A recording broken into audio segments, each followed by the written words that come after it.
حضرت طلحہ بن عبیداللہ کی بڑی خدمات ہے اس دین کے لیے. آپ تقریباً ہر غزوے میں، ہر جنگ میں شریک ہوئے سوائے غزوہ بدر کے. اس میں بھی آپ عملی طور پر شریک نہ ہوئے، لیکن آپ کا نام غزوہ بدر کے مجاہدین میں آتا ہے، کیونکہ اس وقت حضور نبی علیہ الصلوۃ والسلام نے ان کو ایک مہم پر بھیجا ہوا تھا جو غزوہ بدر کی مہم میں شامل تھی. اس وجہ سے آپ میدان میں تو نہیں تھے، لیکن آپ عملی طور پر وہاں پر موجود نہیں تھے، لیکن آپ کا نام غزوہ بدر کے شہداء میں آتا ہے، ان کے مجاہدین میں آتا ہے. اس کے بعد آپ کئی غزوات میں آپ نے شرکت کی. حضرت سیدنا ابوبکر صدیق، سبحان اللہ ذرا کمزور ہے. حضرت سیدنا ابوبکر صدیق رضی اللہ تعالیٰ عنہ فرماتے ہیں کہ احد کا میدان، احد کا دن بڑا ہی سخت تھا، لیکن حضرت طلحہ بن عبیداللہ نے وہ سارا دن اپنے نام کر لیا تھا. سوچنے کی بات ہے، ایسا کیا کمال کیا تھا. ایک میدان پر، ایک چٹان پر حضور چڑھنے لگے تھے تو حضور نے ڈبل زرہ پہنی ہوئی تھی. لوہے کی زرہ ہوتی ہے، جو سوٹ ہوتا ہے لوہے کا، وہ حضور نے دورہ کر کے پہنا ہوا تھا، ڈبل پہنا ہوا تھا. تو حضور جب چٹان پر چڑھنے لگے تو حضور نے کچھ دقت محسوس کی، کچھ مشقت محسوس کی. تو یہ پہلے شخص سے حضرت طلحہ بن عبیداللہ گردن جھکائی، یہاں پر ہاتھ مار کر کہنے لگے حضور اتھے پیر رکھو، حضور اتھے پیر رکھو، یہاں پر چڑھ کر آپ اوپر چڑھیں. حضور نے اپنا قدم مبارک رکھا، چٹان پر چڑھے. صحابہ دیکھ رہے تھے اور تمنائی نظروں کے ساتھ کہ یہ کاش یہ سعادت ہمیں نصیب ہو جاتی. حضور یہاں پہ کیا فرماتے ہیں؟ طلحہ تو نے اپنے حق میں جنت واجب کر لی ہے، طلحہ تو نے اپنے حق میں جنت واجب کر لیا ہے. اس کے بعد حضور کو بچاتے بچاتے آپ کا ایک ہاتھ شل ہو گیا. تیر تھے، نیزے تھے اور جنگی جو وہاں پہ بارود تھا، آپ کا ایک ہاتھ شل ہو گیا اور 70 کے قریب آپ کے جسم پر زخم لگے، آپ بے ہوش ہو گئے. جنگ ختم ہوئی، ایک کونے پر آپ بے ہوش پڑے ہیں. حضور نے سب سے پہلے جو پوچھا وہ میرا طلحہ کدھر ہے، میرا طلحہ بتاؤ کدھر ہے. حضرت صدیق اکبر اور حضرت عمر پاک دوڑے دوڑے گئے، جا کر کے دیکھا تو حضرت طلحہ بن عبیداللہ بے ہوش پڑے ہوئے ہیں. منہ پر پانی چھڑکا، ان کو ہوش دلائی گئی. جب ہوش میں آیا، اپنا نہیں، پرواہ ہی نہیں اپنی. تو سب سے پہلا لفظ کیا نکلا؟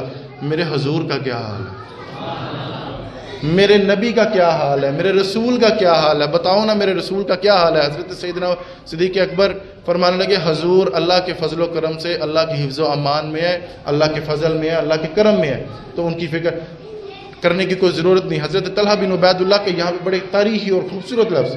حضرت طلحہ بن عبیداللہ فرمانے لگے اگر حضور صحیح ہے، اللہ کے فضل میں ہے، تو پھر کوئی مصیبت بھی مصیبت، بول کے بتائیے، کوئی مصیبت پھر مصیبت. تو حضرت سیدنا ابوبکر صدیق فرمانے لگے کہ حضرت طلحہ نے احد کا سارا دن ہی اپنے نام کر لیا. ایک بات میں نے آپ سے خصوصی طور پہ کرنی ہے، اگر آپ اجازت دیتے ہیں تو. میرے موضوع کا حصہ ہے حضرت طلحہ بن عبیداللہ کا ایک وصف ہے جو کہ عاجزی پر بڑا مبنی ہے. آپ میں عاجزی بڑی تھی، اور عاجزی کس کمال کی تھی. اب یہ جو میں بیان کرنے لگا ہوں، خدا را آپ نے دل پر نہیں لینا اور اس کو اسی انداز میں لینا جس انداز میں میں بیان کروں گا.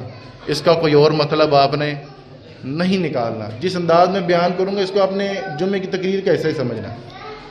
حضرت طلحہ بن عبیداللہ رضی اللہ تعالیٰ عنہ ایک سفر پر جا رہے تھے تو کچھ لوگوں کی آپ نے امامت کروائی. کچھ لوگوں کی، میرے ساتھ ساتھ چلنا ہے آپ نے، کچھ لوگوں کی آپ نے، اب وہ بھی صحابی تھے، آپ بھی صحابی رسول ہیں. نماز ادا ہوئی، سلام پھیرا گیا تو پیچھے دیکھ کر کے کہنے لگے اور یارو مجھے معاف کرنا، امامت سے پہلے میں نے تم سے پوچھا تو تھا ہی نہیں، میں نے تم سے پوچھا ہی نہیں کہ میں تمہاری امامت کروا دوں، میں نے پوچھا ہی نہیں. تو وہ صحابہ کرام فرمانے لگے حضور ہمارے خوش بخت کہ آپ صحابی رسول ہیں، عشرہ مبشرہ میں سے ہیں، ہمارے خوش بخت کہ آپ نے ہماری امامت کروائی. یہاں پر بڑا تاریخی ایک جملہ آپ فرمانے لگے کہ اگر کوئی امامت کروائے، اگر کوئی بندہ امامت کروائے اور اگر لوگ اس سے راضی نہ ہوں کہ یہ ہمارا امام بنے، لوگ اس سے راضی نہیں ہیں لیکن اس کے باوجود اس کو مسلط کر دیا جائے امامت کے درجے پر، تو آپ کا فرمان سنیے گا کہ اس کی نماز کانوں سے اوپر ہی نہیں جائے گی. کانوں سے اوپر جانے کا مطلب تکبیر تحریمہ ہی نہیں ہوگی، سرے سے نماز ہی نہیں ہوگی کسی کی بھی۔ خدا را اس مسئلے کو میری تقریر کا حصہ ہی سمجھیے گا اور اس کا کوئی مطلب نہ نکالیے گا۔ آپ فرماتے ہیں کہ اگر کوئی بندہ امامت پر فائز ہو گیا اور لوگ اس سے راضی نہیں ہیں تو اس بندے کی نماز، اس امام کی نماز اس کے کانوں سے اوپر نہیں جائے گی۔ اگر امام کی نماز نہیں ہوگی تو پھر مقتدیوں کی نماز بھی نہیں ہوگی۔ اور یہ سبق دیا ہے صحابہ نے، حضرت طلحہ بن عبید اللہ نے ائمہ کو، علماء کو اور طلباء کو خصوصی طور پر، کہ اللہ اگر آپ کو کوئی منصب دے دے نا تو اس میں بھی آپ عاجزی لے کے آئیں، عاجزی لے کے آئیں۔ ایک دفعہ اگلے کو موقع دیں کہ نہیں یار میں اس قابل نہیں ہوں، آپ آگے ہو کے امامت کروائیں۔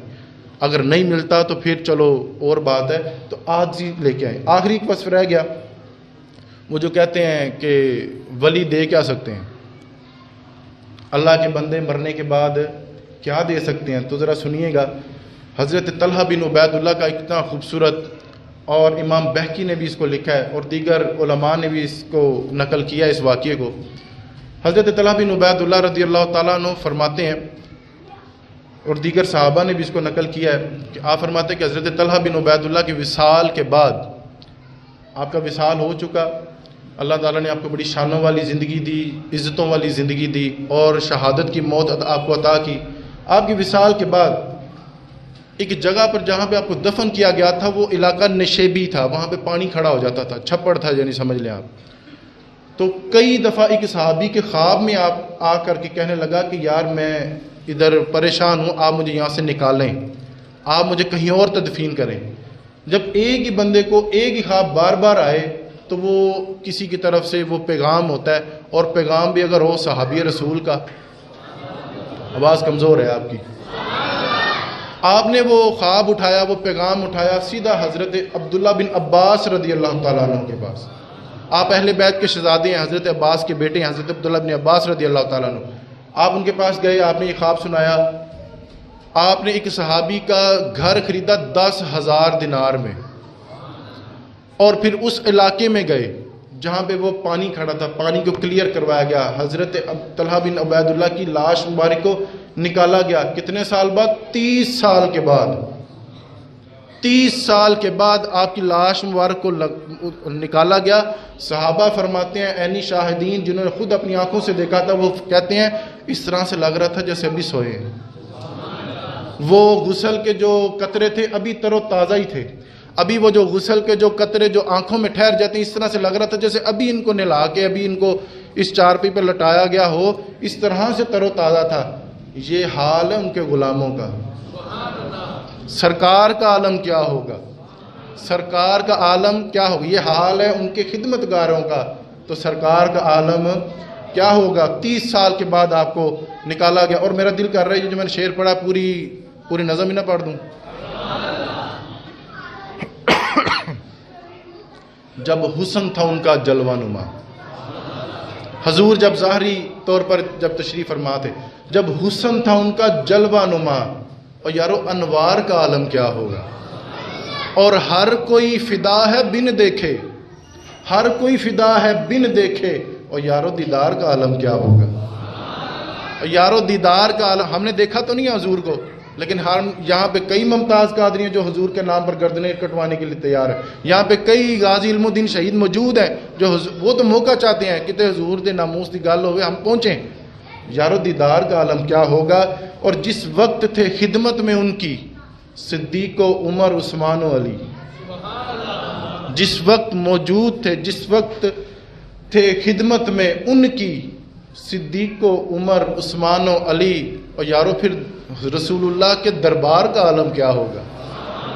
صدیق بھی وہاں پہ ہے، عمر پاک کا جلال بھی وہاں پہ ہے، اور عثمان پاک کی حیا بھی وہاں پہ ہے، حیدر کرار کی شجاعت بھی وہاں پہ ہے، تو بتاؤ نا پھر رسول اللہ کے دربار کا عالم کیا ہوگا؟ اور ایک سمت علی، ایک سمت عمر، صدیق ادھر، عثمان ادھر، بھلا ان جگمگ جگمگ تاروں میں مہتاب کا عالم کیا ہوگا؟ مہتاب کا عالم کیا ہوگا؟ اور جب صحابہ کی سن سن کے باتیں لوگ مسلمان ہوا کرتے تھے، اور یارو پھر سرور عالم کی گفتار کا عالم کیا ہوگا؟ اور پھر آخری شعر ہے، جب حسن تھا ان کا جلوہ نما، انوار کا عالم، چلو آخر تے میرے نال رل جو نا، انوار کا عالم اور ہر کوئی فدا ہے بن دیکھے، اور یارو دیدار کا عالم۔ اللہ پاک مجھے اور آپ کو رسول اللہ کی سچی اور پکی غلامی نصیب کرے۔ وآخر دعوانا الحمدللہ۔